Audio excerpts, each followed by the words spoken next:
நாம் தமிழர் கட்சியினுடைய வளர்ச்சியில் இன்னைக்கு தவிர்க்க முடியாத இடத்துக்கு வந்துட்டோம் அப்படிங்கிறது தான் உண்மையாக இருக்குது. அப்போ எந்த விஷயத்தை கொண்டு போய் நம்ம வந்து மக்களுக்கு கொடுத்தோம் அப்படின்னா நம்மளுடைய டிஆர்பி எகிறோம், இல்லை நம்மளுடைய வியூவர்ஷிப் அதிகமாகும் அப்படிங்கிற தேடல் கூட இருக்குது. இன்றைக்கி நாம் தமிழர் கட்சியையோ தலைமை ஒருங்கிணைப்பாளர், எங்களுடைய தலைமை ஒருங்கிணைப்பாளர் சீமான் அவர்களையோ தவிர்த்துட்டு ஒரு தம்ப்நெயில் கூட நம்மளால் பார்க்கக்கூடிய முடியாது சமூக வலைத்தளங்களில்.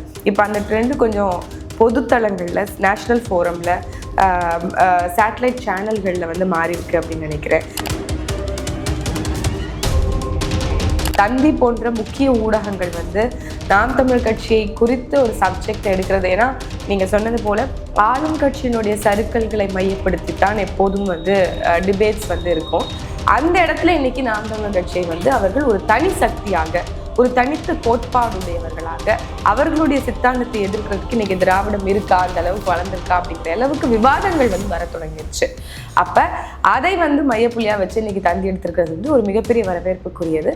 அதிலும் வந்து நாம் தமிழர் கட்சியினுடைய வளர்ச்சியை குறித்தே பிரதானமாக தலைப்பை வந்து எடுத்து வச்சிருக்கிறது இன்னும் சிறந்தது. தேர்தல் ஜுரம் வந்து தொடங்கிருச்சு அப்படிங்கிறது தான் முதன்மை. கூடுதலாக வந்து அவங்களுக்கு டிஆர்பிங்கிறது தேவைப்படுது. வேற எந்த கட்சியினுடைய பேச்சாளர்களும் அவங்களோட டிஆர்பியை உயர்த்துவாங்கன்னு தெரியல அந்த நாம் தமிழர் கட்சி. ஏன்னா நாம் தமிழர் கட்சி இவ்வளவு நாள் இருட்டடிப்பு செய்யப்பட்டிருந்த ஒரு நிலையில இருந்தோம். இன்னைக்கு வந்து நமக்கு ஊடக வெளிச்சம் வருது அப்படிங்கும் போது அதை நம்ம எப்படி சரியாக பயன்படுத்திக்கணும். ஒருத்தவனுக்கு பசியில் இருக்கவனுக்கு தான் உணவினுடைய அருமை தெரியும்ல. அப்போ எங்களுக்கு இதுவரைக்கும் மக்கள்கிட்ட கொண்டு போய் சேர்க்காத ஒரு கருத்தியல் மக்கள்கிட்ட போய் சேர்றதுக்கு ஒரு வாய்ப்பு இருக்குது அப்படிங்கும்போது அது சரியாக அறுவடை செய்யணுங்கிற நோக்கம் நமக்கு இருக்கு. அதனால நேச்சுரலாகவே டிஆர்பியாக அவங்களுக்கு ஏறுதுங்கிறது அவங்களுக்கு ஒரு வின்வின் சுச்சுவேஷனாக, நமக்கும் அவங்களுக்கு ஒரு வின்வினாக இருக்குது அப்படிங்கிறது என்னுடைய பார்வை. ஒரு நியூஸ் சேனலில் பல லட்சம் பேர் வந்து ஒரு நாளைக்கு பார்க்கக்கூடிய வாய்ப்புகள் இருக்குது. இது ஒரு முதற்கட்ட அடியாக நம்ம வந்து எடுத்துக்கலாம். கட்டாயம் இது நமக்கு வரவேற்கத்தக்கதாக இருக்கும். ஏற்கனவே நாங்கள் வந்து டெஸ்டட் ப்ரூவ்டுன்னு சொல்லலாம். 2016 தொடங்கி 2024 வரைக்கும் 1.1 விழுக்காட்டில் இருந்து நாம 8.22 விழுக்காடு வரைக்கும் டெஸ்ட் பண்ணி ப்ரூவ் பண்ண ஆட்கள் வளர்ந்திருக்கோம். தொடர்ச்சியாக தோல்வியை தொற்றிருந்தாலும் கூட வளர்ச்சியை அடைந்தவர்கள். அதனால நமக்கு ஏற்றம் தான், இரக்கம் இல்லை அப்படிங்கிறது ஏற்கனவே ப்ரூவ் பண்ணிருக்கிறனால. அரசியல்களுடைய நேயர்களுக்கு வணக்கம். இன்று நம்மோடு இணையும் சிறப்பு விருந்தினர் நாம் தமிழர் கட்சியின் இளைஞர் பாசறை மாநில ஒருங்கிணைப்பாளர் ஃபாத்திமா ஃபர்கானா அவர்கள். வணக்கம் மேடம். வணக்கம். எப்படி இருக்கீங்க? நல்லா இருக்கேன், நன்றி. நீங்க? நல்லா இருக்கேன். ரொம்ப நாள் ஆச்சு நேர்காணல் உங்களோட சேனல்ல. குறிப்பாக இப்போ இவ்வளோ நாட்கள் ஊடக வெளிச்சம் அப்படின்றது வந்து நாம் தமிழருக்கு வந்து அளிக்கப்படாத வேலையில் இந்த 2026 தேர்தலை மட்டும் ரொம்ப ஃபோக்கஸ் வந்து இப்போ நாம் தமிழருக்கு அளிக்கிறத வந்து பார்க்க முடியுது. குறிப்பாக பல ஊடகங்கள் வந்து சீமான் அவர்களை வந்து கூப்பிட்டு நேர்காணல் எடுக்கிறதா இருக்கட்டும், அவரிடம் வந்து கேள்வி பதில் நிகழ்ச்சிகள்லாம் நடத்துகிறாங்க. இப்போ ஒரு படி மேலே போயிட்டு சீமான் அவர்களை குறிப்பிட்டும் நாம் தமிழர் குறிப்பிட்டும் இப்போ தந்தி டிவியில் ஒரு விவாத நிகழ்ச்சி வந்து அரங்கேற்று இருக்காங்க. இது வரைக்கும் வாழ்க்கையில பார்க்காத ஒரு நிகழ்ச்சியாக இருக்குது. 2026 நாம் தமிழர் கட்சி சாதிக்குமா சறுக்குமா அப்படின்னு சொல்லிட்டு எப்படி பார்க்குறீங்க இதை? நாம் தமிழர் கட்சியினுடைய வளர்ச்சியை வந்து உன்னிப்பாக கவனிக்கக்கூடியவர்கள் நீங்கள் ஒருத்தவங்களா இருப்பீங்கன்னு நம்புகிறேன். அப்படி நாம் தமிழர் கட்சியினுடைய வளர்ச்சியில் இன்னைக்கு தவிர்க்க முடியாத இடத்துக்கு வந்துட்டோம் அப்படிங்கிறது தான் உண்மையாக இருக்குது. அதையும் தாண்டி வந்து இன்னைக்கு தேர்தல் பசி எல்லாருக்கும் இருக்கும்ல, ஊடகங்களுக்கு நம்மை விட அதிகமாக தான் இருக்கும். அப்போ எந்த விஷயத்தை கொண்டு போய் நம்ம வந்து மக்களுக்கு கொடுத்தோம் அப்படின்னா நம்மளுடைய டிஆர்பி எகிறோம், இல்லை நம்மளுடைய வியூவர்ஷிப் அதிகமாகும் அப்படிங்கிற தேடல் கூட இருக்குது. இன்னைக்கு நாம் தமிழர் கட்சியையோ தலைமை ஒருங்கிணைப்பாளர், எங்களுடைய தலைமை ஒருங்கிணைப்பாளர் சீமான் அவர்களையோ தவிர்த்துட்டு ஒரு தம்ப்நெயில் கூட நம்மளால் பார்க்கக்கூடிய முடியாது சமூக வலைத்தளங்களில். இப்போ அந்த ட்ரெண்டு கொஞ்சம் பொதுத்தளங்களில், நேஷ்னல் ஃபோரமில், சேட்டலைட் சேனல்களில் வந்து மாறி இருக்கு அப்படின்னு நினைக்கிறேன். எந்த இடத்துல வந்து போய் டிபேட்டில் வந்து பார்ட்டிசிபேட் பண்ணக்கூடிய, கலந்து கொள்ளக்கூடிய நாம் தமிழர் கட்சியினுடைய எந்த உறுப்பினர்களோ இல்லை எந்த பொறுப்பாளர்களோ போனாலுமே அது வந்து நம்மளோட வசமாக இருக்குது. எந்த பால் போட்டாலும் சிக்ஸர் அடிக்கிறாங்களேங்கிற மாதிரியான ஒரு தோற்றம் இருக்குது. எல்லா கேள்விகளுக்கும் பதில் நாம் தமிழர் கட்சிக்கிட்ட இருக்கும். நாம் தமிழர் கட்சி எழுப்பக்கூடிய எந்த கேள்விகளுக்கும் எதிர்த்தரப்புகள் கிட்ட பதில் இருக்காதுங்கிற ஒரு நிலை இருக்குது. அப்போ இந்த முறையை வந்து தொடர்ச்சியாக அவதானித்து வரக்கூடிய ஊடகங்கள் நாம் தமிழர் கட்சி இன்னைக்கு 8.22 விழுக்காடு வாக்குகளை வைத்து மக்களினுடைய பேர் ஆதரவை பெற்றிருக்கக்கூடிய ஒரு கட்சியாக, தனித்து நின்று இவ்வளவு பெரிய ஆற்றலை வந்து உருவாக்கி கொண்டிருக்க ஒரு கட்சியாக தவிர்க்க முடியாத இடத்துல இருக்குங்கிறது தான் ஒரு மிகப்பெரிய உண்மையாக கூற்றாக இருக்கு நான் பார்க்குறேன். அதன் அடிப்படையில் இன்னைக்கு தந்தி போன்ற முக்கிய ஊடகங்கள் வந்து நாம் தமிழர் கட்சியை குறித்து ஒரு சப்ஜெக்ட் எடுக்கிறது. ஏன்னா நீங்க சொன்னது போல ஆளும் கட்சியினுடைய சறுக்கல்களை மையப்படுத்தித்தான் எப்போதும் வந்து டிபேட்ஸ் வந்து இருக்கும். இன்னைக்கு பிரச்சனைகளை பேசுறது இல்லைனாலுமே கூட ஆளும் தரப்பை ஆட்களை வந்து ஒரு டிபேட் பேனலிஸ்டா இல்லாம எந்த தலைப்புகளும் வைக்கவே முடியாத அளவுக்கு தான் டிபேட் ஷோஸ்லாம் நடக்கும். அதையும் தாண்டி நம்ம ஒரு தவிர்க்க முடியாத ஆற்றல்னு அவர்கள் நம்பி நம்மளுடைய கொள்கை நிலைப்பாடு இருக்கு இல்லையா, இதுவரைக்கும் கையில் எடுக்காத எந்த பொதுமக்கள் மத்தியில அரசியல் கட்சிகளாக தமிழ் தேசியம் என்கின்ற சித்தாந்தத்தை கையில் எடுக்காத ஒரு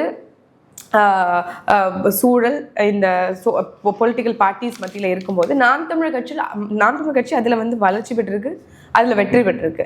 அந்த இடத்துல இன்னைக்கு நாம் தமிழர் கட்சியை வந்து அவர்கள் ஒரு தனி சக்தியாக, ஒரு தனித்த கோட்பாடுடையவர்களாக, அவர்களுடைய சித்தாந்தத்தை எதிர்க்கிறதுக்கு இன்னைக்கு திராவிடம் இருக்கா, அந்த அளவுக்கு வளர்ந்துருக்கா அப்படிங்கிற அளவுக்கு விவாதங்கள் வந்து வர தொடங்கிருச்சு. அப்ப அதை வந்து மையப்புள்ளியா வச்சு இன்னைக்கு தந்தி எடுத்திருக்கிறது வந்து ஒரு மிகப்பெரிய வரவேற்புக்குரியது. அதிலும் வந்து நாம் தமிழர் கட்சியினுடைய வளர்ச்சியை குறித்தே பிரதானமாக தலைப்பை வந்து எடுத்து வச்சிருக்கிறது இன்னும் சிறந்தது. ஏன்னா ஒரு நியூஸ் சேனல்ல பல லட்சம் பேர் வந்து ஒரு நாளைக்கு பார்க்கக்கூடிய வாய்ப்புகள் இருக்கு. இது ஒரு முதற்கட்ட படியாக, அடியாக நம்ம வந்து எடுத்துக்கலாம். கட்டாயம் இது நமக்கு வரவேற்கத்தக்கதா இருக்கும். நம்ம கேட்குற கேள்விகளுக்கு அவங்க கிட்ட பதில் இல்லாம தான் இருக்கும் அப்படின்னு. அண்ட் தலைப்புமே நீங்க பாத்தீங்கன்னா சறுக்கலா சாதிக்குமா சறுக்கலா அப்படிங்கிறது தான். அப்ப ஏற்கனவே நாங்க வந்து டெஸ்டட் ப்ரூவ்டுன்னு சொல்லலாம். 2016 தொடங்கி 2024 வரைக்கும் 1.1 விழுக்காட்டில் இருந்து நாம 8.22 விழுக்காடு வரைக்கும் டெஸ்ட் பண்ணி ப்ரூவ் பண்ண ஆட்கள் வளர்ந்திருக்கோம். தொடர்ச்சியாக தோல்வியை தொற்றிருந்தாலும் கூட வளர்ச்சியை அடைந்தவர்கள். அதனால நமக்கு ஏற்றம் தான், இரக்கம் இல்லை அப்படிங்கிறத ஏற்கனவே ப்ரூவ் பண்ணியிருக்கிறனால நம்மளுடைய பாயிண்ட்ஸை முன்னுக்கு வைக்கிறதுக்கு ரொம்ப வசதியாக இயங்குவோம். இப்போ வந்து நாம் தமிழர் கட்சியை தவிர்க்க முடியாமல் இந்த மாதிரி டிபேட் ஷோக்கள் வைக்க போகுதா இல்லை டிஆர்பிக்காக வைக்கிறாங்கன்னு சொல்லிட்டு பார்க்குறீங்க? எல்லா புதன்களும் வந்து அவங்க தேர்தல் திருவிழா தொடங்கிருச்சு அப்படிங்கிறதுக்கு அறிகுறியா இந்த ஊடகங்கள் டிபேட் ஷோஸ் வைக்கிறத பார்க்க முடியுது. எல்லாரும் வைக்கிறாங்க. மாலை முரசு வைக்குது, புதிய தலைமுறை வைக்கிறாங்க, நம்ம தந்தி வைக்குது, சோஷியல் மீடியாஸ் கூட டிபேட் சேனல்கள் போன்றவங்கெல்லாம் வைக்க தான் செய்கிறாங்க. அப்போ தேர்தல் ஜுரம் வந்து தொடங்கிருச்சு அப்படிங்கிறது தான் முதன்மை. கூடுதலாக வந்து அவங்களுக்கு டிஆர்பிங்கிறது தேவைப்படுது. வேறு எந்த கட்சியினுடைய பேச்சாளர்களும் அவங்களோட டிஆர்பியை உயர்த்துவாங்கன்னு தெரில. ஆனால் நாம் தமிழர் கட்சி, ஏன்னா நாம் தமிழர் கட்சி இவ்வளவு நாள் இருட்டடிப்பு செய்யப்பட்டிருந்த ஒரு நிலையில் இருந்தோம். இன்னைக்கு வந்து நமக்கு ஊடக வெளிச்சம் வருது அப்படிங்கும் போது அதை நம்ம எப்படி சரியாக பயன்படுத்திக்கணும். ஒருத்தவனுக்கு பசியில் இருக்கவனுக்கு தான் உணவினுடைய அருமை தெரியும்ல. அப்போ எங்களுக்கு இதுவரைக்கும் மக்கள்கிட்ட கொண்டு போய் சேர்க்காத ஒரு கருத்தியல் மக்கள்கிட்ட போய் சேர்றதுக்கு ஒரு வாய்ப்பு இருக்குது அப்படிங்கும்போது அது சரியாக அறுவடை செய்யணுங்கிற நோக்கம் நமக்கு இருக்கு. அதனால நேச்சுரலாகவே டிஆர்பியும் அவங்களுக்கு ஏறுதுங்கிறது அவங்களுக்கு ஒரு வின்வின் சிச்சுவேஷனா, நமக்கும் அவங்களுக்கு ஒரு வின்வினா இருக்கு அப்படிங்கிறது என்னுடைய பார்வை. இதை சரியா நாம் தமிழர் யூஸ் பண்ணுதா அப்படின்ற ஒரு கேள்வி இருக்கு. ஏன்னா இப்போ டிபேட் ஷோக்கள்ல பெரும்பாலும் பார்க்கும்போது திமுக அதிமுக தனியாக ஒரு ஃபைட் பண்ணுற மாதிரி, தாவேகாக்கும் நாம் தமிழருக்கும் இதே தான் ஃபைட் போகிற மாதிரி தெரியுது அந்த டிபேட் ஷோக்கெல்லாம். எங்கள் தலைமை ஒருங்கிணைப்பாளர் எந்த இடத்துலையும் வந்து தாவேகாவனுடைய தலைமையையும் இல்லை, நீங்கள் சொல்கிற அந்த டிபேட்ஸ் சொல்கிறேன் நான் மோஸ்ட்லி பார்க்கும்போது தாவேகாவையும் நாம் தமிழையும் தான் போட்டியாக வந்து கருதுறாங்க, திமுக அதிமுக தனியாக போட்டியாக கருதுறாங்கன்ற மாதிரி கொண்டு போகிறாங்க. அதை இங்கே வந்து ஒரு வரலாறு இருக்குது. தமிழக அரசியல் வரலாற்றில் வந்து திராவிட முன்னேற்ற கழகத்துக்கும் அண்ணா திராவிட முன்னேற்ற கழகத்துக்கும் ஒரு நீண்ட நெடிய வரலாறு இருக்குது. அவங்க இந்த காலத்தில் புதுமையானவர்கள் இல்லை. அப்போது தொன்று தொட்டு ஒரு அரசியல் வரலாறு கொண்ட கட்சி, கிளைகள்லேருந்தோ இல்லை லோக்கல் பாடியிலேருந்தோ அவங்களுக்கு ஒரு பெரிய ஒரு ஸ்ட்ரக்சர் இருக்குது.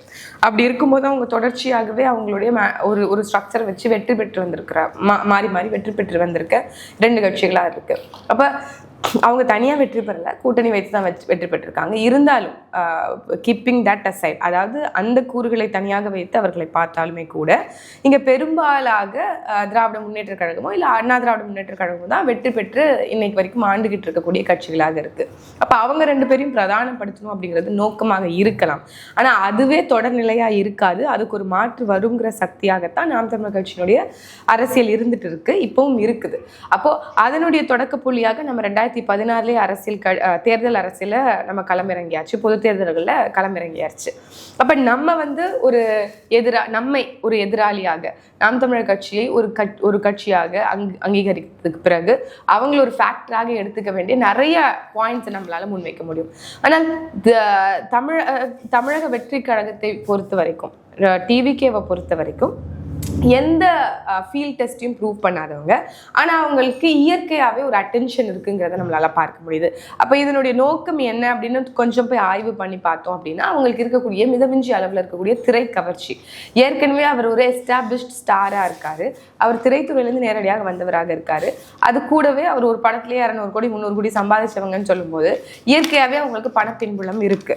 அப்போ இன்னைக்கு ஊடகங்கள் எல்லாமே வந்து ஒரு என்ன சொல்றது, பணத்துக்காக இருக்கக்கூடிய ஊடகங்கள். காசு கொடுத்தா நான் விளம்பரம் பண்ணிக்கலாங்கிற ஒரு நிலை இருக்கும்போது, காசு கொடுத்தா நீ டிபேட் ஷோஸ் கூட நடத்தலாம், காசு கொடுத்தா உங்க கட்சியை நீ ப்ரொமோட் பண்ணிக்கலாம் அப்படிங்கிற நிலை தான் இன்னைக்கு இருக்கு. அப்போ காசை வைத்து அவர்களுக்கு தேவையான அளவுல அவங்க இந்த மாதிரியான ஒரு ப்ரொமோஷனல் பிராண்டிங்கை பண்ணிட்டு இருக்காங்கிறதா என்னுடைய பார்வை. அதை தாண்டி அவர்கள் களத்தில் ஏதோ ஒரு பெரிய சாதனை செய்தார்களோ, பல போராட்டங்களை முன்னெடுத்தார்களோ, அவர்களை மையப்படுத்தக்கூடிய அளவுக்கு அவர்கள் பெரிய அளவுக்கு அரசியலில் வந்து ஒரு முன்னகர்வை செய்தார்களோனா அது கட்டாயம் இல்லை. அதற்கு நிறைய பேர் மாற்று கருத்து தெரிவிக்கலாம். எங்களுக்கு இந்த நிலைப்பாடு இருக்கு. ஆனா தொடர்ச்சியாக நாம் தமிழர் கட்சியும் தாவேக்காவுக்கும் தான் சண்டை அப்படிங்கிறத வந்து மூட்டி விடுவது நோக்கம். அது ஒரு நரேஷன் செட்டிங். இங்க பல ஸ்ட்ராட்டஜிஸ்ட், அதற்கு பின்னாடி பல அரசியல் விமர்சகர்கள், அதற்கு பின்னாடி பல ஜேர்னலிஸ்ட்ங்கிற போர்வையில் இருக்கக்கூடியவர்கள் எல்லோரும் அதற்கான வேலைகளை செய்கிறாங்க. ஆனா இங்க ஆர்கானிக்கா இங்க வந்து ஒரு விஷயத்தை நாம் தமிழர் கட்சி செஞ்சுட்டு வருது. இயற்கையாகவே ஒரு மக்களுடைய நம்பிக்கையை பெற்று வரக்கூடிய ஒரு கட்சியாக இருக்கு. ஆனா திமுகவும் அதிமுகவும் தொடங்கியதுக்கு பிறகு என்னென்ன சறுக்கல்கள் சந்திச்சதோ, என்னென்ன சமரசங்களை செய்ததோ, என்னென்ன ஏமாற்று வேலைகளை செய்ததோ, அதை வரும்போதே தாவேக்கா வந்து செய்ய தொடங்கி இருக்கு அப்படிங்கிறது தான் என்னுடைய பார்வை. அதைத்தான் இன்னைக்கு வந்து தாவேக்கா வந்து அந்த ஒரு பெனிஃபிட்டை வந்து தாவேக்காக்கு இருக்கு.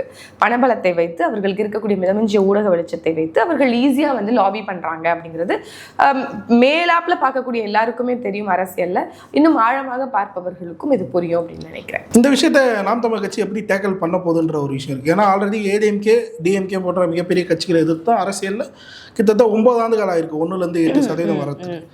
இப்போ அது வந்து மறுபடியும் டபுள் ஆகும் அப்படின்னு சொல்லிட்டு நாம் தமிழர் எதிர்பார்த்திருந்த வேலையில் புதுசாக மறுபடியும் விஜய் அவர்கள் வர்றாரு. 2021 கமலஹாசன் எப்படி வந்தாரோ அதே மாதிரி விஜய் அவர்கள் வராரு. திமுக அதிமுக கொடுக்குற அளவுக்கு ஊடக வெளிச்சம் அவர்களுக்கும் தரப்படுது. இந்த விஷயங்கள்லாம் எப்படி நாம் தமிழர் டேக்கிள்? இல்லை, நமக்கு இது ஒன்றும் புதுசு அல்ல அப்படின்னு நான் நினைக்கிறேன். எங்களுக்கு சேலஞ்சஸே வந்து புதுசு இல்லை. எங்களுக்கு இடையூறுகளும் எங்களுக்கான இந்த மாதிரியான நெருக்கடிகளும் ரொம்ப ரொம்ப அரிதல்ல. உங்களுக்கு தெரியாது, இன்னைக்கு கூட 200க்கும் மேற்பட்ட வழக்குகள் சீமானவர்கள் மேல இருக்கு. நேற்றுக்கு கூட ஈரோடு இடைத்தேர்தலில் யாருமே சந்திக்காத போது நாம சந்திச்சோம். ஜனநாயகத்தை மதித்து நம்ம சந்திச்சோம். ஆனா 2 நிமிஷம் எக்ஸ்ட்ரா பேசிட்டோம், நம்ம மேல வழக்கு. அதுக்கு நம்ம வந்து நீதிமன்றத்துக்கு முன்னாடி எதிர்நிற்க வேணும் அப்படிங்கிற ஒரு கட்டாயம் இருக்கு. அதுக்காக சீமானவர்கள் இந்த தேர்தல் நெருக்கடி காலத்திலையும் போய் அங்க நின்று வழக்காடு மன்றத்தில் நிற்க வேண்டிய ஒரு தேவையும் நெருக்கடியும் இருக்குது. அப்படிங்கும்போது இங்கே ஊழல் பண்ணவங்க, லஞ்சம் வாங்கிக்கிட்டவங்க, மலையை கொள்ளடிச்சவங்க, மரத்தை வெட்டினவங்க, அவங்க எல்லாருமே நிம்மதியாக இருக்காங்க. அவங்க மேலே வழக்குனா இல்லை. 41 பேரை கொலையை பண்ணி முடிச்சாச்சு, அவங்க மேலே வழக்கா அப்படின்னா இல்லை. அப்போ திருப்பரங்குன்றத்தில் ஒரு பெரிய மதக்கலவரமே நடத்துறதுக்கான எல்லா வேலைகளையும் செஞ்சுட்டாங்க, அவங்க மேலே வழக்கானா இல்லை. அப்போ இன்னைக்கு நேர்மையாக ஜனநாயகத்தை மதித்து மக்கள் மன்றத்தில் மக்களுக்கு விழிப்புணர்வு நீங்கள் நியாயமாக செஞ்சீங்க அப்படின்னா உங்கள் மேலே இந்த மாதிரி நெருக்கடிகள்லாம் வரும் அப்படிங்கிறது இயல்பாயிடுச்சு. அது எங்களுக்கு பரிச்சயம் ஆயிடுச்சு. ஐயா முத்துராமலிங்க தேவர் சொன்னது போலதான், நீ வந்து ஊமையா இருக்கிற வரைக்கும் உன்னை வந்து நல்லவன்னு சொல்லுவான். நீ உரிமைன்னு பேச ஆரம்பிச்சிட்ட அப்படின்னா நீ வந்து தேச துரோகி ஆயிடுவ, பிரிவினைவாதி ஆயிடுவல்ல. அந்த மாதிரி தான் இன்னைக்கு உண்மையா நேர்மையா இன்னைக்கு களத்துல இருக்கிறோம் அப்படிங்கிற காரணத்துக்காகவே நாம் தமிழ் கட்சி ஒரு என்ன சொல்ற பிரிவினைவாத கட்சி, தமிழ் சாவனிஸ்ட் கட்சி, மக்களுக்கு எதிரான கட்சி, ஒற்றுமைக்கு எதிரான கட்சி, ஓர்மைக்கு எதிரான கட்சி அப்படிங்கலாம் சொல்லுது. நாம் தமிழ் கட்சியின் கொள்கை நிலைப்பாடு என்பதே அனைத்து மக்களுக்குமான அரசியலை முன்வைக்குது, அனைத்து உயிர்களுக்குமான அரசியலை வந்து முன்வைக்கக்கூடிய அரசியல். ஆனால் அதிகாரம் மட்டும் தமிழர்களுக்கான அதிகாரமாக இருக்கணும் அப்படிங்கிறத தொடர்ச்சியாக முன்வைத்து வரக்கூடிய கட்சியாக இருக்கும். அப்போ இந்த சேலஞ்சஸ் நாம் தமிழ் கட்சிக்கு கட்டாயம் புதிதே கிடையாது. இதை டேக்கிள் பண்ணுறது எப்படிங்கிறது வந்து நாம் தமிழர் கட்சிக்கு வந்து ஒரு கேள்வியாக எழுப்பணுங்கிற அவசியம் கூட கிடையாது அப்படின்னு நினைக்கிறேன். ஏன்னா நாங்கள் வந்து பிரச்சனைகள்லேயே வாழ்க்கையை நடத்தக்கூடியவர்கள். சில பேருக்கு வந்து அவ்வப்போது வாழ்க்கையில் வந்து பிரச்சனைகள் வரும். ஆனால் பிரச்சனையே வாழ்க்கையாக இருப்பது நாம் தமிழர் கட்சிக்காரங்களுக்கு தான் அப்படிங்கிறத நினைக்கிறேன். இல்லைன்னா ஏதாவது ஒரு அரசியல் கட்சி தலைவர் சொல்லுங்க, இன்னைக்கு எல்லாரும் கூட்டணி, பேரம், பேச்சு, தேர்தல் அப்படின்னு பேசிட்டு இருக்கக்கூடிய இந்த சூழல்ல ஒருத்தர் சென்னையில இருந்துகிட்டு தேர்தல் வேலையை பார்த்துட்டு இருக்க சமயத்துல ஈரோடுக்கு போய் அந்த எக்ஸ்ட்ரா 2 நிமிஷம் பேசணுங்கிறதுக்காண்டி வழக்கு சந்திச்சுட்டு இருப்பாரா? ஒரு கட்சியினுடைய தலைவர், 8.22 விழுக்காடு வாக்கு வாங்கின தலைவர். நாங்க பண்ணுவோம். அப்ப இந்த ஜனநாயகத்தை நம்பக்கூடிய எங்களுக்கு தான் இந்த மாதிரியான இடையூறுகளும் சேலஞ்சஸும் வரும். அதை இதெல்லாம் சந்திக்கும் போது எங்களுக்கு இன்னும் கூடுதலான ஒரு வலிமை, கால்கள் இன்னும் வலிமை பெறும் அப்படிங்கிறது தான் எங்களுடைய நம்பிக்கை. இது எந்த ஒரு அச்சுறுத்தல்களுக்கும் இதெல்லாம் நினைச்சு நாங்க துவண்டு போயிருந்தோம் அப்படின்னா, ஒருவேளை நாங்கள் ஃபாஸ்ட்டாக ஈஸியாக எங்களுக்கு வந்து வெற்றி வாய்ப்புகளோ நாம் தமிழர் கட்சிக்கு வந்து நிறைய சீட்ஸோ வரணும்னு நினச்சிருந்தோன்னா 2016 1.1 விழுக்காடு முடிஞ்சதுக்கு அப்புறமே யாரு கூடயாவது கூட்டணி சேர்ந்துருக்கலாம்.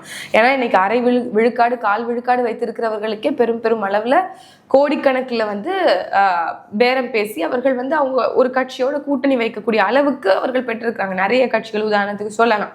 அப்படி இருக்கிற நிலையில இன்னைக்கு 8.2 விழுக்காடு வாக்குகள் வச்சிருந்தாலும் கூட சமரசத்துக்கு எங்கேயுமே தலை கொடுக்காம இன்னைக்கு நேர்மை பாதையில இருந்துக்கிட்டு ஊழல் லஞ்சத்துக்கு எதிராக நின்று திராவிடர்கள் அல்ல தமிழர்கள் என்ற தமிழ் தேசிய பேரினத்தை ஓர்மைப்படுத்தக்கூடிய இடத்துல நாம் தமிழர் கட்சி இருக்குங்கிறனால சவால்கள் எங்களுக்கு புதிதல்ல. அதை எதிர்கொள்வது எங்களுக்கு சுலபம்தான், எளிதுதான் அப்படிங்கிறது தான் உண்மை. ஓகே மேம், குறிப்பாக இப்போ 2024 வந்து ஏடிஎம்கே எடப்பாடி பழனிசாமி அவர்கள் வந்து அவரோட நிலைப்பாட்டை அறிவிக்கிறாரு, பாஜக கூட இனி கூட்டணி இல்லை அப்படின்னு சொல்லிட்டு. திருப்பி 2026 தேர்தல் வருது, மீண்டும் பாஜக கூட கூட்டணி அமைக்கிறாரு. அப்போ வந்து நிலைப்பாட்டில் வந்து மாறலை அப்படின்னு சொல்லிட்டு சீமான் அவர்களை மக்கள் ஒரு பக்கம் ஃபோக்கஸ் திருப்புறாங்க. அப்போ வந்து என்டிஏ அலையன்ஸில் பாமக இருக்குது. பாமக வந்து என்டிஏ அலையன்ஸ்லேருந்து கிட்டத்தட்ட அவங்க கூட்டணி வந்து 18% வாக்குகளை வந்து எதுக்குறாங்க. திருப்பி இப்போ பாமக வந்து பிளவுபடுது. இப்போ பாமக மறுபடியும் பார்த்தீங்கன்னா ஏடிஎம்கே அலையன்ஸில் வந்து ஜாயின் பண்ணுறாங்க. இப்போ ஆல்ரெடி வட தமிழகத்தில் பெரும் சமூகமாக வந்து இப்போ பறையர் சமூகமும் வன்னியர் சமூகமும் இருக்காங்க. பறையர் சமூகத்துக்கு பல இஷ்யூஸ்களில் வந்து நாம் தமிழர் வந்து துணை நின்றுருக்காங்க. ஸோ அந்த வாக்குகள் பெருமளவு வரலாம். ஏன்னா திமுக ஆல்ரெடி வந்து பட்டியல் சமூகம் மேலே செய்யக்கூடிய அந்த அடக்குமுறைக்கு எதிராக வந்து நாம் தமிழர் பேசிட்டு இருக்கிறதுனால அந்த வாக்குகள் வரலாம் அப்படின்னு சொல்லிட்டு ஒரு பேச்சுக்கள் அடிப்படுது. இப்போது அன்புமணி ராமதாஸ் அவர்கள் இந்த நிலைப்பாடு மாற்றமும் வந்து வட தமிழகத்தில் சீமானவர்களுக்கு சாதகமான களத்தை வந்து ஏற்படுத்துது அப்படின்ற ஒரு விஷயத்தை வந்து சொல்கிறாங்க. ஸோ வட தமிழக அரசியலை எப்படி நாம் தமிழர் அணுகுது? இல்லை, நாம் தமிழர் கட்சி இந்த சமூக வாக்குகள் இந்த மண்டலங்களில் இருக்குது, இந்த சமூக வாக்குகள் இங்கே இருக்குது அப்படிங்கிறத வந்து மையப்படுத்தி அரசியலை இது நாள் வரைக்கும் அணுகியது இல்லை. அதுக்கு தான் வந்து நாம் தமிழர் கட்சியினுடைய நிர்வாக பொறுப்புகளை நீங்கள் எடுத்து பார்த்தாலும் கூட பறையருக்கும் ஒரு பொறுப்பு இருக்கும், படையாட்சிக்கும் ஒரு பொறுப்பு இருக்கும். அதாவது முக்கிய முதன்மை பொறுப்புகளில் சொல்கிறேன். ஒருவேளை ஒரு பறையர் வந்து வேட்பாளராக இருக்கிறார் அப்படின்னா அந்த இடத்துல படையாட்சிக்கு மாநில ஒருங்கிணைப்பாளர் பொறுப்பு கொடுத்துருப்பாங்க. அப்போ பறையரும் படையாட்சியும் கைகோர்த்து ஒரு தெருவுக்குள்ள வீதியில இறங்கி அவர்கள் பரப்புரை செய்து மக்கள்கிட்ட நாம் தமிழர் கட்சி அப்படிங்கிற ஒரு ஒற்றுமையை ஒரு ஓர்மையை வந்து வெளிக்கொண்டு வருவதற்காக சமூக ஓர்மை தானே இங்க அரசியல் விடுதலைக்கான மையமாக இருக்க முடியும். இன்னைக்கு வந்து என்ன சொல்றது, இந்த சாதிகளினுடைய ஒழிப்பே சமூக விடுதலை அப்படின்னு சொல்றோம். அப்ப இந்த சாதிகளாக பிரிந்து பிளவுபட்டிருக்கக்கூடிய கட்சிகளை ஓர்மைப்படுத்தி நாம் தமிழர் என்கின்ற பெருங்கொடை கீழே கொண்டு வருவதுதான் எங்களுடைய இலக்காக இருக்குது. அப்படி இருக்கும்போது அந்த மாதிரி பார்வையில நாங்க அணுகணும் அப்படின்னா மேபி ஸ்ட்ராட்டஜிஸ்டினுடைய பார்வையில ஒரு பெர்செப்ஷன்ல அவங்க இந்த மாதிரி எல்லாம் பாக்குறாங்க. அதுல வந்து எனக்கு எந்த இதுவும் பிழையும் இருக்கிறதா தெரியல. ஆனால் அந்த பெர்ஸ்பெக்டிவ்ல நாம் தமிழர் கட்சி தேர்தலையோ வாக்குகளையோ அணுகுதானா இல்லை. நீங்க வன்னியர் பெல்ட்டு இல்லை, நீங்க அது ஒரு பறையர் பெல்ட்டு அப்படின்னு சொன்னாலும் அது நாம் தமிழர் பெல்ட்டா மாற்றணுங்கிறது தான் எங்களுடைய நோக்கமா இருக்கு. அந்த இடத்துலையுமே வந்து ஒரு சமூக ஓர்மையை, ஒரு சோஷியல் என்ஜினியரிங்க தேர்தல்கள் மூலம் நாங்க செய்ய முடியுங்கிறதுக்கான அடித்தளத்தை தான் நாம் தமிழர் கட்சி அங்க இடுவதற்கான ஒரு வாய்ப்பாக கருதுறோம். நாங்க வந்து வெறும் போராட்டங்கள், வெறும் மக்களை வந்து அரசியல் படுத்தி ஒன்று திரட்டுவதன் மூலமாக வந்து வெற்றி பெற முடியுங்கிறத நம்பிக்கை கொண்டவர்களாக இருந்தாலும் இந்த தேர்தல் காலங்கள் எங்களுக்கு அதுக்கு ஒரு மிகப்பெரிய ஒரு பிரிட்ஜாக இருக்கும்னு நான் நினைக்கிறேன். அது இன்னொரு கூடுதல் வாய்ப்பாக இருக்குங்க பட்சத்தில் நாம் வந்து அந்த இடங்கள்ல வந்து பெரும்பான்மையான கவனங்கள் தனிப்பட்ட ரீதியில் செலுத்துகிற ஒரு யூனிவர்சலாக 234 தொகுதிகளுக்கும் நாங்கள் என்ன அட்டென்ஷனை கொடுக்குறோமோ அதே அட்டென்ஷன் தான் இந்த மாதிரி நீங்கள் சொல்லக்கூடிய தொகுதிகளையும் நாங்கள் கொடுக்க போகிறோம். ஒரு ஸ்ட்ராட்டஜிஸ்டோட பெர்ஸ்பெக்டிவ்ல அப்படி இருக்கலாம். ஏன்னா அந்த மாதிரி ஒரு அமைப்பு இங்கே ஸ்ட்ரக்சர் இருக்குது. நீங்கள் சொன்னது போல் இந்த ஊர்களெல்லாம் இவங்கெல்லாம் வன்னியர் அதிகமாக வாழக்கூடிய ஒரு பகுதிகளாக இருக்குது.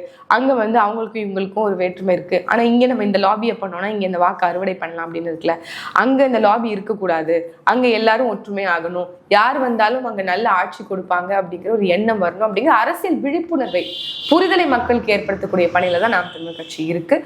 வாய்ப்பு எங்களுக்கு வரும்படி இருக்கும் பட்சத்தில் பெருமை தான், மகிழ்ச்சி தான். ஆனால் அதில் அது எந்த இடத்துலையும் நாம் தமிழர் கட்சி வந்து எங்களுடைய அந்த இலக்குலையோ எங்களுடைய அந்த ஐடியாலஜிலையோ சறுக்கல் இருக்காது அப்படிங்கிறது தான் நான் நினைக்கிறேன். மேம், ரீசெண்டாக நாம் தமிழர் மீது வைக்கப்பட்ட ஒரு குற்றச்சாட்டு, நீங்கள் ஒரு இஸ்லாமியராக இருக்கிறதுனால உங்கள் கையில் இந்த கேள்வி கேட்க வேண்டியது சூழ்நிலை இருக்குது.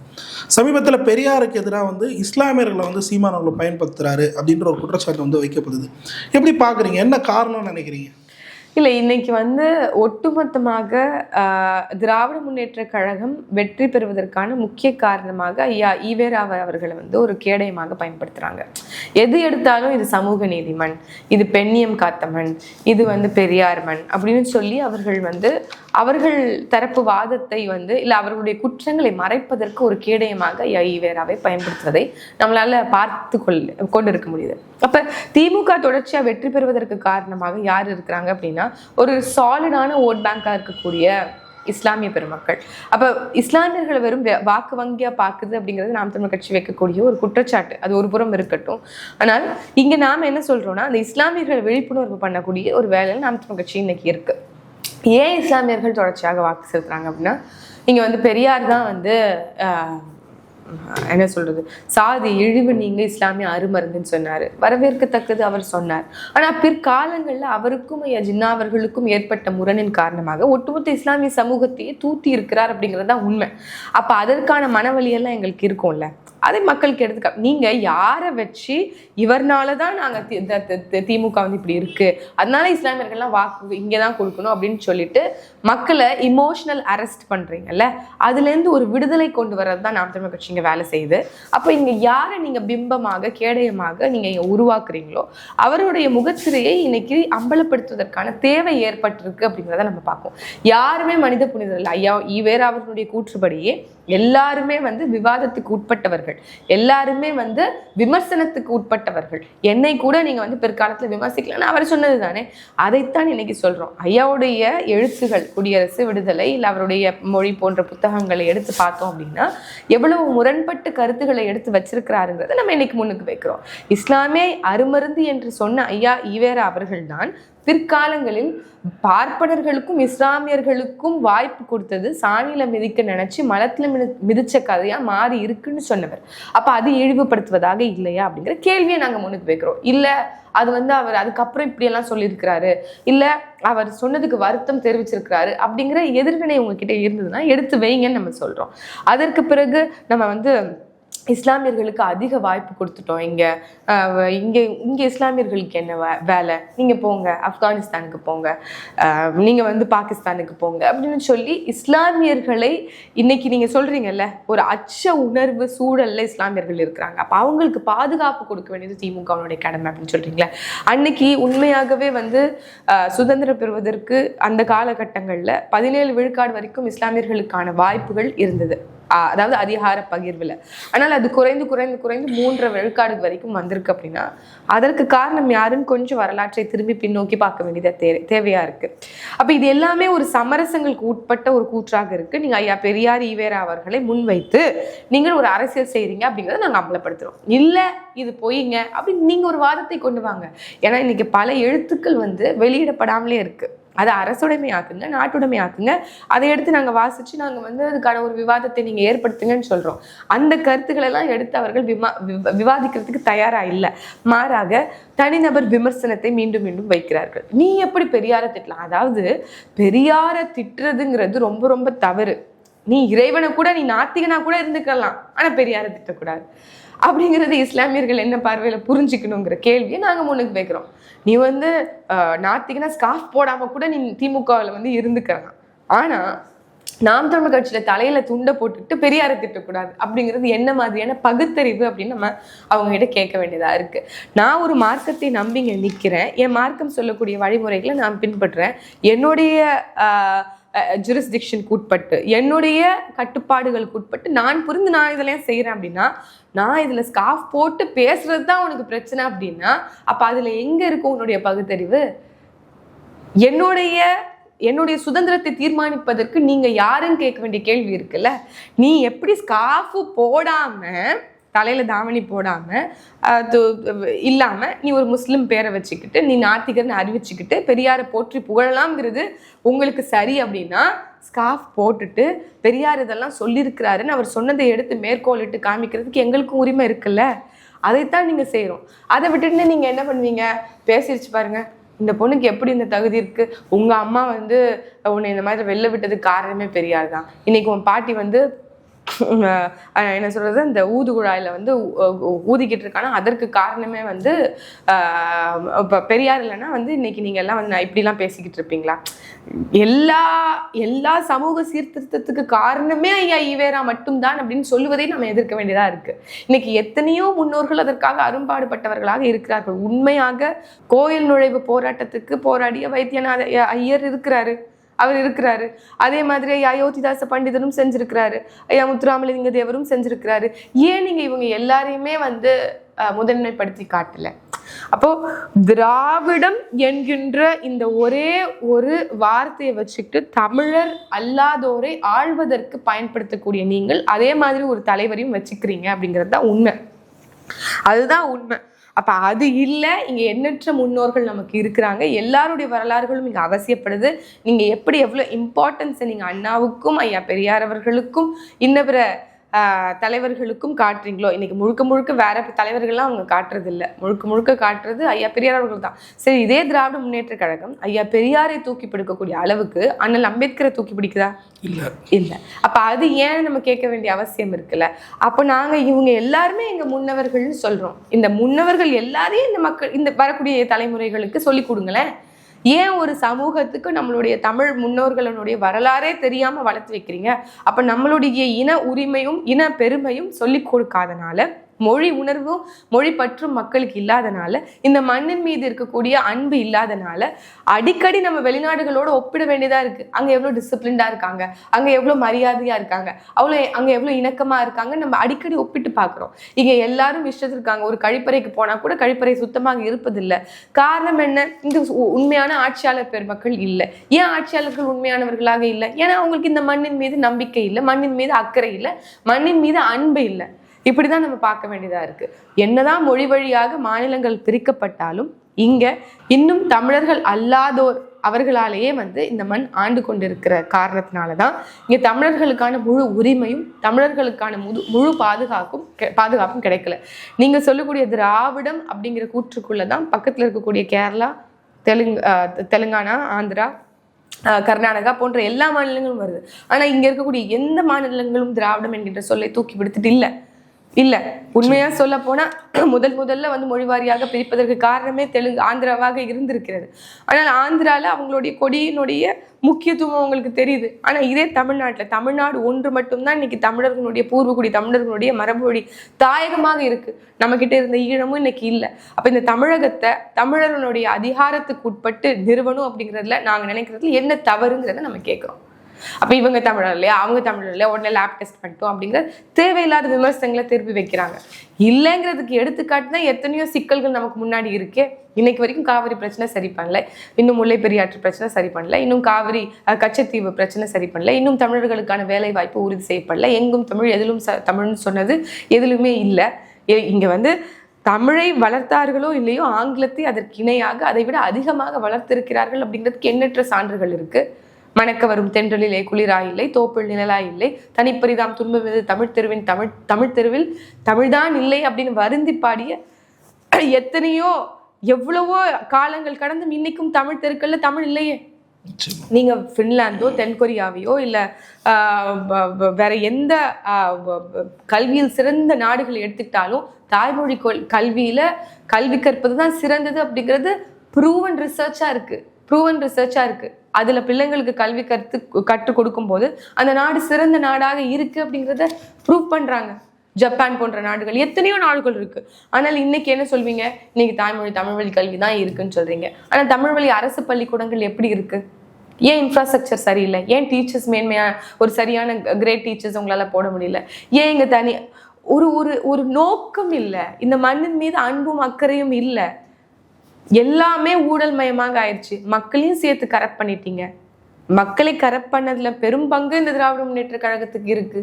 அப்போ இது எல்லாமே ஒட்டுமொத்தமா தாங்க சீமான் அவர்கள் சொல்லுவது போல அமைப்பு மாற்றம் இங்க தேவைப்படுது, அரசியல் மாற்றம் என்பது தேவைப்படுது. அப்ப எல்லாவற்றுக்கும் கேடயமாக உங்களுடைய தவறுகளை மறைப்பதற்கு ஈவேராவை முன்னுக்கு வைத்தீங்க அப்படின்னா, ஐயா ஈவேராவும் சறுக்களுக்கு உட்பட்டவர், அவரும் பல முரண்களுக்கு உட்பட்டவர் அப்படிங்கிறத நாங்கள் எடுத்து வைக்கிறோம். நாங்கள் எங்களுடைய வார்த்தைகளில் கூட அவரை பேசுறதில்லை, அவர் சொன்னதையே எடுத்து முன்வைக்கிறோம். இல்லை அவர் அப்படி சொல்லலைங்கிறத நீங்கள் மறுத்து வாதிடுங்க, இல்லை அதுக்காக வருத்தம் தெரிவிச்சாருங்கிறத நீங்கள் வாதிடுங்க. அதைத்தான் நியாயமாக பேச வேண்டியதாக இருக்குது. சமீபத்தில் அந்த பெரியாரை போற்றுறோம் அந்த நிகழ்வு நடந்தது. அதில் பல தமிழ் பெரியார்கள் இவர்களை தான் போற்றணும் அப்படின்னு சொல்லிட்டு சீமான் அவர்கள் சொல்லிட்டு வந்தார். இதில் எல்லாம் வராத சர்ச்சை லாஸ்ட்டாக ஒரு விஷயம் சொல்லும்போது கிளம்புச்சு. ஐயா ராமதாஸ் அவர்களும் எங்களுக்கு பெரியார் தான், அண்ணன் திருமாவளவன் அவர்களும் எங்களுக்கு பெரியார் தான் அப்படின்னு சொல்லிட்டு சீமான் அவர்கள் சொன்னது. அதன் பின் அதற்கு திருமாவளவன் பதில் சொன்னது. அதை சொன்னதுக்கு நன்றி, இருந்தாலும் என்ன பெரியார்னு சொல்லிட்டு பெரியாரை சிறுமைப்படுத்த வேண்டாம்னு சொல்லிட்டு திருமாவளவன் அவர்கள் சொல்லியிருந்தார். எப்படி பார்க்குறீங்க இந்த விதத்தை? இல்லை, எங்களுக்கு ஐயா திருமாவர்களுடைய கொள்கை நிலைப்பாட்டில் எந்த பிணக்கும் இல்லை. இன்னும் சொல்ல போனால் நட்பு முரண் என்றே சொல்லலாம். ஐயா ராமதாஸ் அவர்களும் ஐயா திருமா அவர்களும் 2 பேரும் தமிழ் தேசிய கொள்கையில தளராம இருந்தவங்க தான். ஆனா இன்னைக்கு அவர்கள் அதிகாரத்தின் வழியாத்தான் நமக்கு விடுதலை பிறக்கும்ங்கிற நம்பிக்கையில தொடங்கப்பட்டிருந்தாலும் கூட இன்னைக்கு அவர்களுக்கே உண்மையான விடுதலை, அரசியல் விடுதலை இல்லை அப்படின்னு தான் நினைக்கிறேன். ஒரு கட்சிக்குள்ள அவர்கள் சிக்குண்டிருக்கிறார்கள், இல்லை அவர்கள் இன்னும் சொல்ல போனால் அடிமைப்பட்டு இருக்கிறார்கள் என்று சொன்னா கூட மிகையாகாது அப்படின்னு நான் நினைக்கிறேன். ஏன் அப்படின்னா இன்னைக்கு அவங்க ஒரு கூட்டணியில இருந்து ஒரு தேர்தலை அணுகும் போது சொந்த கட்சியோட கொடியை கூட ஏற்ற முடியாத நிலைமை தான் அவங்களுக்கு இருக்கு. போனாலே அவங்களுக்கு பிளாஸ்டிக் சேர் கொடுத்து தான் அவங்களுக்கான மரியாதையை அவர்கள் கொடுப்பதாக நம்மளால பார்க்க முடியுது. அவர்களை இன்னும் ஒரு என்ன சொல்றது, மாற்றான் தோட்டத்து மல்லிகையாகத்தான் அவர்கள் பார்ப்பது நம்மளால தெளிவா பார்க்க முடியுது. ஆனால் அவர் எடுத்துக்கொண்ட கொள்கை நிலைப்பாடு அந்த சமூக மக்களுக்கான விடுதலை என்கின்ற நிலைப்பாடுல நாம உடன்படுறோம்.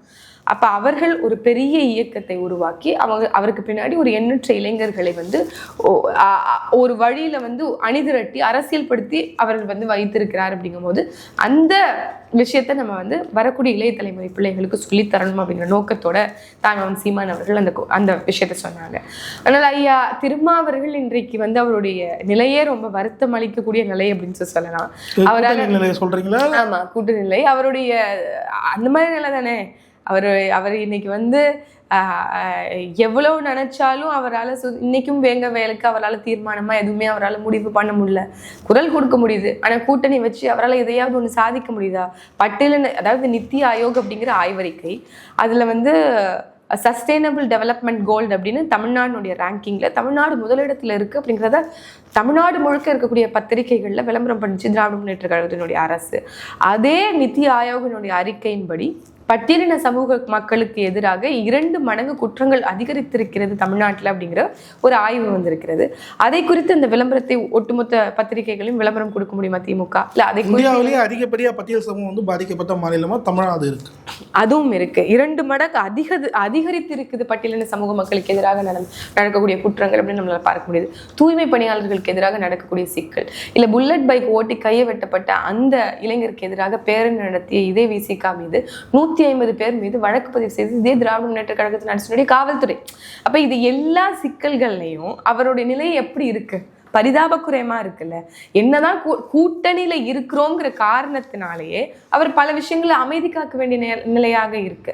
கூட்டணியில இருந்தா நமக்கான விடுதலை கிடைக்குங்கிற எண்ணம் அவருக்கு இருந்து அது உடையப்பட்டு நீ அமைதியா இருக்குங்கிற நிலைக்கு தான் அவர் தள்ளப்பட்டிருக்கிறார். அதுதான் அவர் இன்னைக்கு இருக்கக்கூடிய நிலைமையாக இருக்கு அப்படின்னு என்னுடைய பார்வையா இருக்கு. அவங்க சுதந்திரமா, அவங்க வெளிப்படையா, தைரியமா திராவிட முன்னேற்ற கழகத்தை எதிர்த்து விமர்சிக்க முடியுதா? இல்லை. என்ன உடன்படிக்கைகளோட அந்த மினிமம் காமன் ப்ரோக்ராம்னு சொல்லுவாங்கல்ல, அந்த குறைந்தபட்ச அந்த ஒப்பந்தங்கள் இன்னைக்கு நிறைவேற்றப்பட்டிருக்கா அப்படின்னு நீங்க ஐயா திருமாவர்கிட்ட கேட்டீங்கன்னா கட்டாயம் அவர்கிட்ட பதில் இருக்காது. ஏன்னா நமக்கு முன்னாடி இருக்கக்கூடிய வேங்கை வயல் சாட்சியா இருக்கு, நமக்கு முன்னாடி புல்லட் கை வெட்டினதுக்கான தீர்ப்பு வந்து சாட்சியாக இருக்கு, நமக்கு முன்னாடி வந்து கோயில் தீர்ப்பு மேல்பாதி திருமங்கலம் நமக்கு முன்னாடி சாட்சியாக இருக்கு. இன்னும் எண்ணற்ற பட்டியலின தூய்மை பணியாளர்கள் சிக்கல் நமக்கு முன்னாடி சாட்சியாக இருக்கு. இப்படி எல்லாமே நமக்கு கண் முன்னாடி இருக்கும்போது அவர் பரிதாபக்குரிய நிலையில தான் இருக்காரு. ஆனா எங்களுடைய கடமைன்னு ஒண்ணு இருக்கு. அவர் என்ன நோக்கத்துக்காக வந்தாருங்கிறது உண்மை.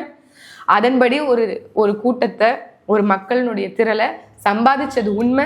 அதை நாம மக்களுக்கு சொல்ல வேண்டியது அவசியம். அதே தான் ராமதாஸ் அவர்களுக்கும் பொருந்தும். ஓகே மேம், பல்லர்களுக்கு தெளிவாக நேரத்துக்கு நன்றி.